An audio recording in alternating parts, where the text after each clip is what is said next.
All right, buckle up, everybody, because today we are diving headfirst into a whirlwind of controversy.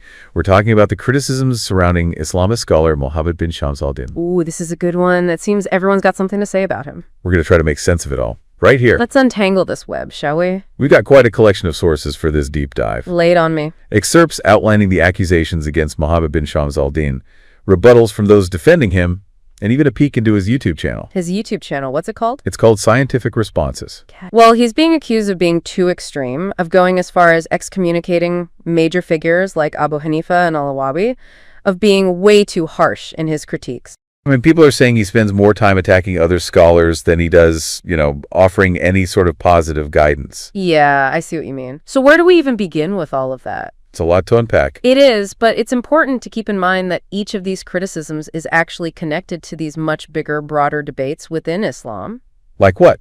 Well, for example, you brought up the label extreme. That gets thrown around a lot, especially in discussions about the Salaf. Ah, the Salaf, the early generations of Muslims. Exactly. There's this constant debate about how their understanding of Islam should be applied today, and different groups claim to be the true representatives of the Salaf's legacy. It gets pretty heated, huh? Oh, absolutely. So how did his supporters defend him against all of these accusations? They seem pretty convinced that he's not this, firebrand that some people make him out to be. Well, they argue that he's actually quite compassionate and understanding towards Muslims who, make honest mistakes in their practice. Interesting.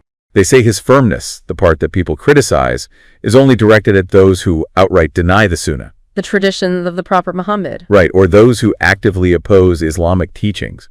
It's a fine line, isn't it? It really is. It sounds like they're trying to position him as someone who holds fast to traditional Islam, but who isn't totally inflexible. Okay, let's talk about this excommunication accusation. That's a big deal, right? I mean, in the Islamic world, that carries some serious weight. Huge. Declaring someone a non-Muslim or a kafir in Arabic is not something you take lightly.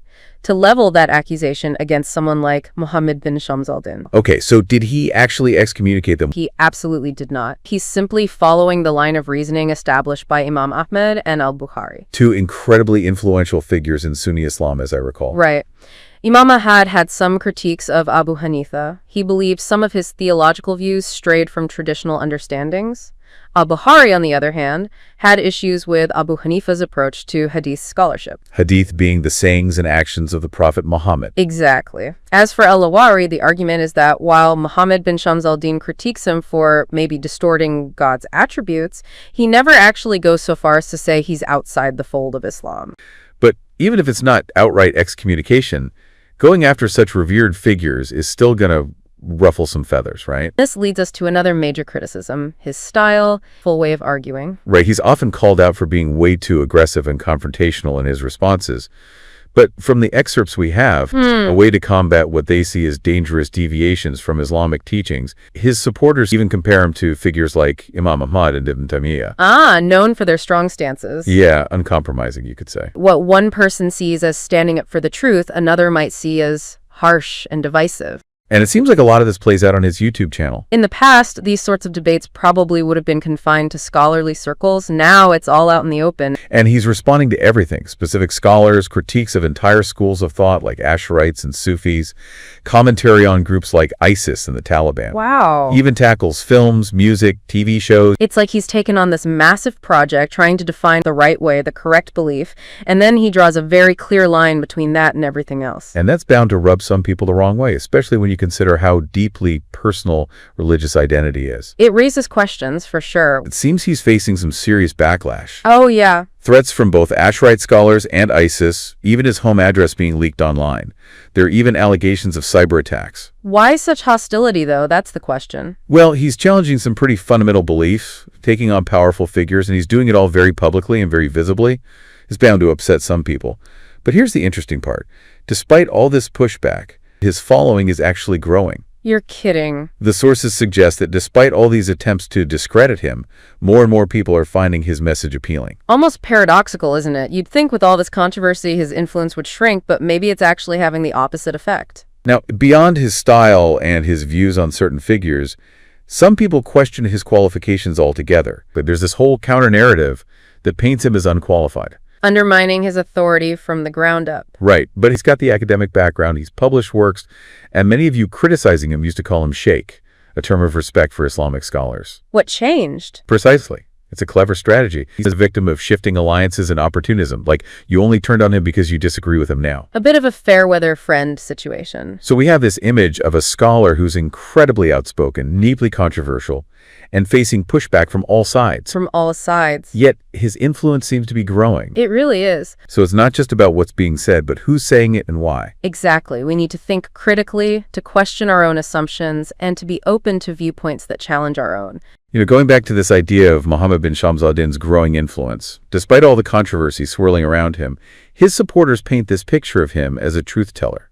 Someone who's not afraid to speak his mind, even if it makes him unpopular. There's definitely something to that. People are drawn to figures who come across as uncompromising in their beliefs. And then there's the power of the internet to consider. He's connecting with people who might never have encountered his ideas in a traditional setting. Beautifully said. And before we completely wrap things up, there's this one final, rather intriguing detail in Muhammad bin Shams al-Din's story that we haven't discussed yet.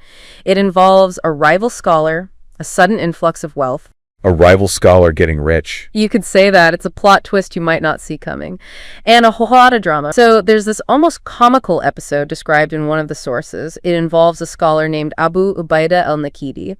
He was a very vocal critic of Muhammad bin Shams al-Din. Oh, this sounds like it's going to be good. You ready for this? Hit me. So these two scholars, Muhammad bin Shams al-Din and al-Nakidi, they engage in this thing called a mubahala. A mubahala. Refresh my memory. What's that again? It's essentially a very powerful prayer. When two parties are in a serious dispute, they call on God to curse whoever's lying. It's like invoking divine judgment to settle a disagreement. You got it. And within Islam, it's not something you do lightly. It means you're making a very serious claim and that you're willing to put the whole matter in God's hands. So each of these scholars is convinced they're in the right, and they're calling on God to basically expose the other one as a liar. Exactly. High stakes. Okay, what happens next? Well, a few months after this mubahala goes down, al-Nakidi does a live stream. A live stream? Yeah, he's boasting about how God has blessed him with tons of money, like a huge amount. He's saying this is proof that he won the mubahala. Basically, he's suggesting that this sudden wealth proves he was on the right side of the argument all along. Oh, wow, that's bold. It's a little too perfect, and it's like something out of a movie. Right. Full of irony and these unexpected twists. Exactly. But hold on, it gets even crazier. Don't tell me he loses all the money. Nope. Even better. A few months after that live stream, he gets arrested. Arrested? What for? Fraud. No way. What are the odds? You can't make this stuff up. Seriously, it adds this whole other layer to that divine judgment narrative he was pushing. I love these little anecdotes, these weird twists in the story. It reminds us that even with these deep theological debates going on, real life throws in some curveballs. For sure. It shows that things are rarely black and white. Thank you all for joining us on this deep dive. Until next time, keep those minds curious and keep those conversations going. CACI.